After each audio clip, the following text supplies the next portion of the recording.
There's something inherently unsettling about gas stations late at night. They're beacons in the dark, promising a brief respite, a moment of light and safety on a lonely road.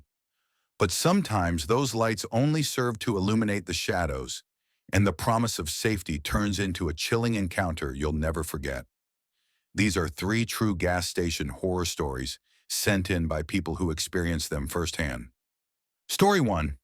It was a late October night, about 2 years ago, when I was driving back home from visiting family a few states over. The rain had been relentless for hours, and the further north I drove, the heavier it became.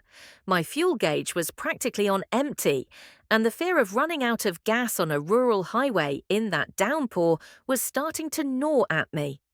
When I finally spotted a gas station sign through the thick sheets of rain, I felt a wave of relief so intense it almost made me dizzy. It was an older place, tucked away from the main road, the kind that probably hadn't seen an update since the 90s. The lot was empty, the only light coming from the single, buzzing fluorescent tube above the main entrance and the faint glow from inside. It was around 1 a.m., and the silence, broken only by the drumming rain, was almost as heavy as the dark.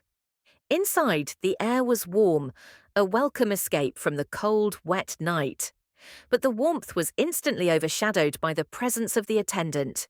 He was a man in his 50s, with an unnervingly still demeanour. No smile, no greeting, just an unwavering blank stare as I walked towards the counter. My initial relief quickly morphed into a prickle of unease. I tried to shake it off. Maybe he was just tired, working a graveyard shift in the middle of nowhere. Just, "Pump 4, regular, please." He didn't say a word, just nodded, his eyes never leaving me. It was that kind of silent scrutiny that makes your skin crawl, like you're being evaluated, measured. I tried to act natural, browsing the snacks, but every instinct was screaming at me. I felt a sudden heavy darkness in his presence, as if his silence was communicating something deeply unsettling. I filled my tank, my eyes darting back to the store, and saw his silhouette still standing by the window, motionless, watching me. As I drove away, I looked in my rearview mirror. His figure was still there, a dark outline against the faint store lights. I sped up, wanting to put as much distance between myself and that place as possible. It wasn't until I was miles down the road that I realized something truly disturbing. I'd never told him I was driving north. Yet, when I looked at my phone, I saw a text from an unknown number.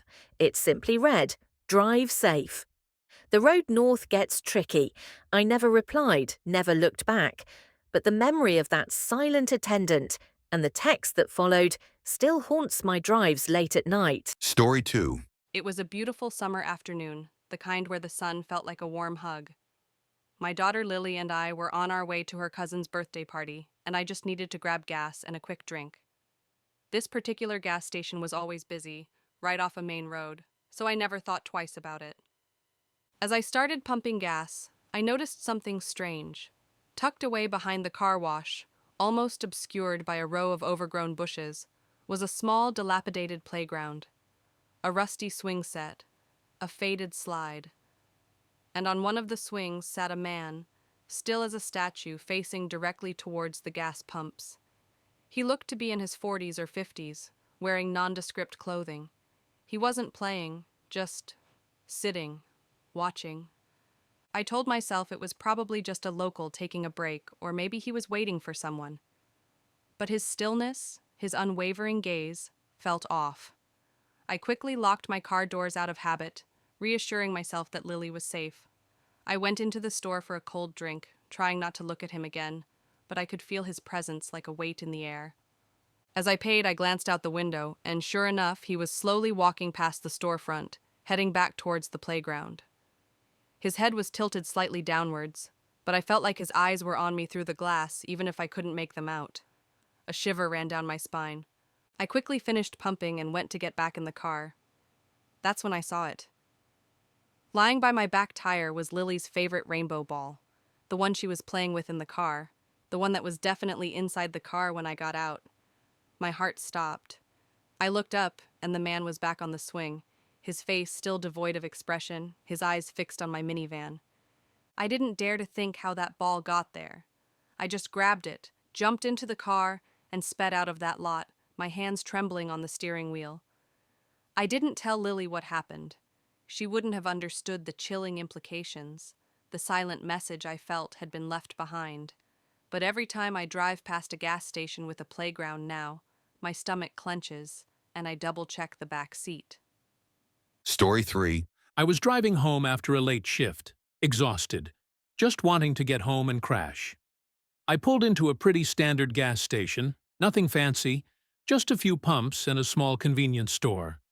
It was around 11 p.m., and there were a handful of other cars around, mostly people grabbing snacks or late-night coffee.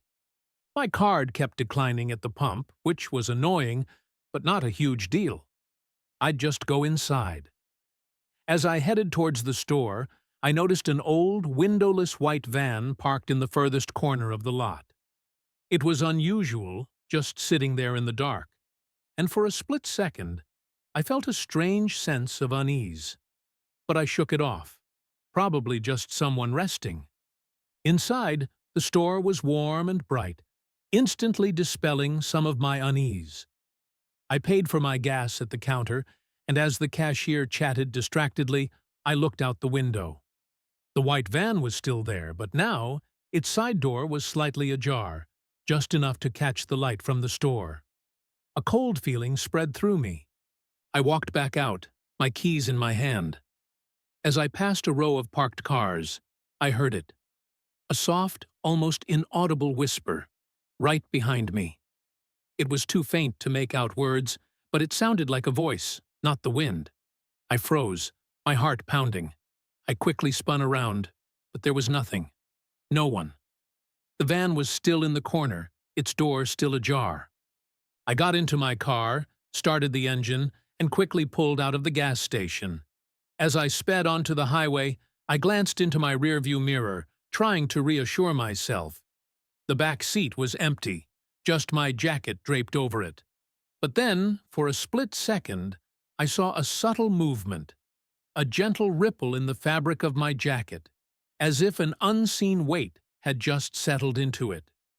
It was too quick to be real. A trick of the light, perhaps? I tried to rationalize it, but the image was burned into my mind. I drove the rest of the way home in a cold sweat, constantly checking my mirrors, feeling a chilling presence in the silent space behind me. I couldn't shake the feeling that I hadn't been alone when I left that gas station. To this day, I still keep my back seat clear of anything that could possibly move on its own. Sometimes the most terrifying stories aren't about what you see, but what you don't see. The lingering feeling, the unexplained detail, the subtle shift that makes you question everything. So the next time you stop for gas in the dead of night, remember, you might not be as alone as you think.